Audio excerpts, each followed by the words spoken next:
Hello, I'm David Chaston with 90 at 9, brought to you by interest.co.nz. This week at everything you need to know in 90 seconds at 9 o'clock. With news, the Aussies have a new aggressive Google tax. But first, in the US, consumer sentiment pushed up to a 16-year high in March, fueled by optimism on the jobs front. It is an impressive result.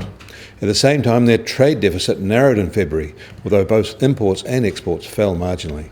Together, this data suggests that what was thought to be a faltering momentum may be back on track.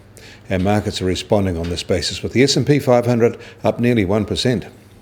Part of that rise in confidence may be a rise in house prices. They rose in January at their fastest rate since mid-2014, a trend that bodes well for sellers but could start to eat into demand as buyers get priced out of the market.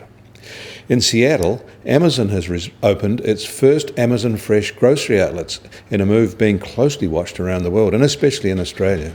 The new Amazon Prime service has no lines and no checkouts. The Aussies know it is coming soon and are trying to extract protections from Amazon for their major grocery chains. The New Zealand market may be a bit too small to attract Amazon here anytime soon.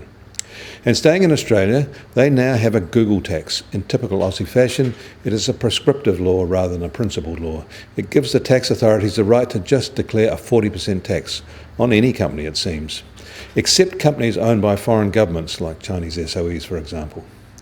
Companies like Fonterra and many other New Zealand companies might find themselves taxed in Australia and New Zealand for the same income.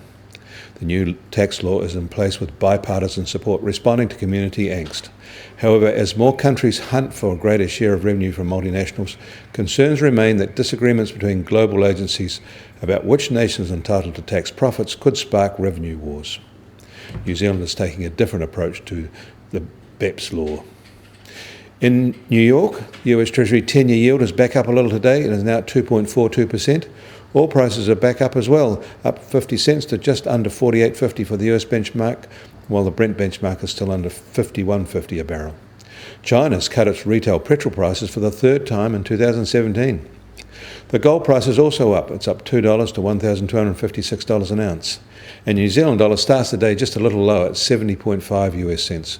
On the cross rates, the Kiwi dollar is at 91.9 Aussie cents, and against the euro is 64.9 euro cents. The TWI is at 75.